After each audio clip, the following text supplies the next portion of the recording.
E pass மெத்தடில் பார்த்தீங்கன்னா முதல்ல 2 தான் அப்ளை பண்ண முடியும். ஒன்று ஃபாரின்லேருந்து தமிழ்நாட்டுக்குள்ளே வர்றது, இல்லை அப்படின்னா நம்ம தமிழ்நாட்டில் இருந்துட்டு வேறு டிஸ்ட்ரிக்கோ வேறு ஸ்டேட்டுக்கோ போயிட்டு வர்றது. இதில் நம்ம இப்போ என்ன பண்ண போகிறோம் அப்படின்னா டிஸ்ட்ரிக்குள்ளே கிளிக் பண்ணுறோம்.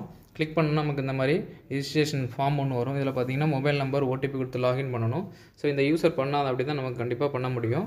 இது இல்லாமல் பண்ண முடியாது. ஸோ லாகின் ஓடிபி கொடுத்த உடனே நமக்கு என்ன வரும்னா ஒரு ஓடிபி ஒன்று ரிசீவ் ஆகும். அந்த ஓடிபி கொடுத்துட்டு நம்ம லாகின் கொடுத்தோன்னா டேரெக்டாக நமக்கு வெப் பேஜ் போயிடும்.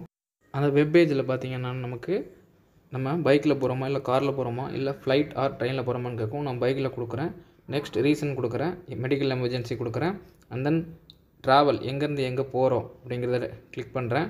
அண்ட் தென் டேட் கொடுத்துட்டு அதுக்கப்புறம் ஃபைல் செலக்ட் பண்ணுறேன். என்ன ஃபைல் அப்படின்னு பார்த்தீங்கன்னா மெடிக்கல் போகிறோமோ அந்த ஹாஸ்பிட்டலில் நம்ம வாங்கி வச்சுருக்கிற எந்த டேட்லேருந்து எந்த டேட் வரை வாங்கி வச்சுருக்கிற ஃபைல் என்ன பண்ணுறோம் அப்படின்னா நம்ம அப்லோட் பண்ணுறோம். அப்லோட் பண்ணும்போது கண்டிப்பாக அது 1 MB தான் இருக்கணும். நம்ம 1 MB கீழே என்ன பண்ணி வைக்கணும், ஸ்கேன் பண்ணி வைக்கணும். ஸோ தான் பார்த்தீங்கன்னா 18/5 to 31 வரைக்கும் நான் அந்த ஹாஸ்பிட்டலில் செக்அப் வாங்கியிருக்கேன். ஸோ நான் இன்பிடியூவில் தான் என்ன பண்ண முடியும்னா கண்டிப்பாக இ பாஸ் ரெஜிஸ்ட்ரேஷன் அப்ளை பண்ண முடியும். And then application name type பண்ணுறேன். நேம் டைப் பண்ணி முடித்த பிறகு நம்ம அந்த ஐடி ப்ரூஃப், நம்ம என்ன ஐடி ப்ரூஃப், ஆதார் கார்டா இல்லை ஏதோ ஒன்று சம்திங் கொடுத்து அதோட ஸ்கேன்டு டாக்குமெண்ட்டும் நம்ம என்ன பண்ணணும் அப்படின்னா அதில் அப்ளை கொடுக்கணும்.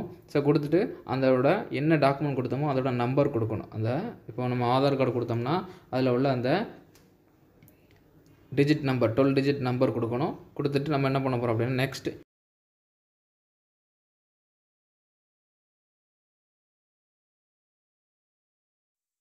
டைப் ஆஃப் வெஹிக்கிள் செலக்ட் பண்ணுறோம், பைக். அதுக்கப்புறம் நம்மளோட பைக் ரிஜிஸ்டர் நம்பர் கொடுக்குறோம், ரிஜிஸ்ட்ரேஷன் நம்பர் கொடுக்குறோம். என்ன ரிஜிஸ்ட்ரேஷன் நம்பரோ அந்த நம்பர் கொடுக்குறோம். அந்த நம்பர் பார்த்திங்கன்னா அந்த டிஎன் சம்திங் அதை ஃபாலோ பண்ணி லைன் கண்டினியூஸாக அடிக்கணும். கொடுத்துட்டோம் அப்படின்னா நம்மளோட ஃப்ரம் அட்ரஸ் டு அட்ரஸ் கேட்கும். அதாவது நம்ம எங்கேருந்து கிளம்புறோம், நம்மளோட ப்ரூஃப் வேணும், நம்ம எங்கே போய் சேர்றோம் அப்படிங்கிற ப்ரூஃப் வேணும் நமக்கு.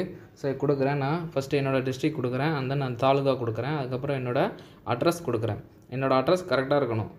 அதுக்கப்புறம் 2க்கு வரேன். 2ல் பார்த்தீங்கன்னா என்ன டிஸ்ட்ரிக் நான் போகிறேன், என்ன ஸ்டேட், அதை என்ன டிஸ்ட்ரிக் நான் போகிறேன், என்ன தாலுக்காவுக்கு போகிறேன், தாலுக்காவில் என்ன அட்ரஸுக்கு நான் போகிறேன், அது எல்லாத்தையும் செலக்ட் பண்ணணும். ஃப்ரம் 2ல் இது ரெண்டுமே எப்படி இருக்கணும் அப்படின்னா நமக்கு கரெக்டாக இருக்கணும். ஃப்ரம்மோட பின்கோடும் 2வோட பின்கோடும் கண்டிப்பாக கரெக்டாக இருக்கணும். கரெக்டாக இருந்தால் தான் நமக்கு என்ன ஆகும்னா அப்ளை ஆகும். ஓகேங்களா? நெக்ஸ்ட் நம்ம இதை கொடுத்துட்டு நம்ம பின்கோடு கொடுத்துட்டு ஓகே கொடுக்கணும். ஸோ கரெக்டாக நம்ம இது செலக்ட் பண்ணணும், பின்கோடு. இந்த நெக்ஸ்ட்டு கொடுத்தோம்னா நம்ம நேம் மறுபடியும் கன்ஃபர்மேஷன் கேட்கும். நம்ம கன்ஃபர்மேஷன் நேம் வந்து கொடுத்துருவோம். கொடுத்துட்டு சப்மிட் கொடுத்தோம் அப்படின்னா நமக்கு டேரெக்டாக என்ன ஆயிரும் அப்படின்னா நமக்கு ஓப்பன் ஆயிரும். என்ன ஓப்பன் ஆகும்னா நமக்கு ஒரு டேர்ம்ஸ் அண்ட் கண்டிஷன் ஒன்று ஓப்பன் ஆகும். அதை அக்செப்ட் அண்ட் சப்மிட் கொடுத்தோம் அப்படின்னா நம்ம அதுக்கு அவங்க உடனே ரிவ்யூ பண்ணி நமக்கு இ பாஸ் கொடுத்துருவாங்க. அந்த இ பாஸ் கொடுக்குறது வந்து நமக்கு உடனே எஸ்எம்எஸ் வந்துடும். அந்த மொபைலுக்கு எஸ்எம்எஸ் வந்துடும். அதை நம்ம டவுன்லோட் பண்ணிக்கலாம். அண்ட் தென் வியூ கூட பண்ணிக்கலாம். ஸோ வியூ கொடுத்தோம் அப்படின்னா அகைன் நம்ம என்ன பண்ணணும் அப்படின்னா அதே மொபைல் நம்பர் உடனே நம்ம என்ன பண்ணுறோம் அப்படின்னா ஒரு கேப்சா ஒன்று ஓப்பன் ஆகும். அதை ஓப்பன் பண்ணி கண்டினியூ கொடுத்தோம்னா நமக்கு அதில் டவுன்லோடு பிடிஎஃப் ஃபார்மேட்டில் இருக்கும். அதை நம்ம டவுன்லோட் பண்ணி நம்ம அதை பிரிண்ட் போடணும்னா பிரிண்ட் போட்டுக்கலாம், இல்லை நம்ம மொபைலில் கூட வச்சுக்கலாம். இது எதுக்கு அகைன் லாகின் பண்ண சொல்கிறாங்க அப்படின்னா ஒரு செக்யூரிட்டி பர்பஸ் தான். நமக்கு உள்ள லாக் அவுட் ஆயிரும். ஸோ அதுக்கப்புறம் அகைன் அந்த நம்ம மொபைல் நம்பர் கொடுத்து அதில் உள்ள கேப்சா கொடுத்து என்ட்ரி போட்டு கொடுத்தோம் அப்படின்னா நம்ம உள்ளே போயிடும். ஸோ உள்ளே போனோம்னா நம்மளோட என்னென்ன வெஹிக்கிள் நம்பரு என்னென்ன ரிஜிஸ்ட்ரேஷன் மொத்தமும் இருக்கும். நம்ம இன்றைக்கி பண்ணதான் இன்றைக்கி இருக்கும். ஓகேங்களா? ஸோ அது உள்ளே போனீங்க அப்படின்னா அந்த பிடிஎஃப் நம்ம அகைன் டவுன்லோட் பண்ணி நம்ம என்ன பண்ணிக்கலாம், ப்ரிண்ட் அவுட் போட்டுக்கலாம். ப்ரிண்ட் அவுட் போட்டு கையில் வச்சுக்கலாம், இல்லை மொபைலில் காட்டினா கூட நம்மளுக்கு எங்கேயும் எதுவுமே கேட்க மாட்டாங்க. காட்டினா நம்மளுக்கு ஈஸியாக நம்ம போயிட்டு வந்துடலாம். ஸோ இதில் பார்த்தீங்கன்னா கண்டிப்பாக மெடிக்கல் எமர்ஜென்சிக்கு மட்டும்தான் கொடுக்குறாங்க. அண்ட் தென் நீங்கள் கல்யாண வீடோ வேறு ஏதோ போகணுன்னா அதுக்கான கரெக்டான டாக்குமெண்ட் சப்மிட் பண்ணிங்கன்னா உங்களுக்கு ஈஸியாக இ பாஸ் கிடச்சிரும். நன்றி.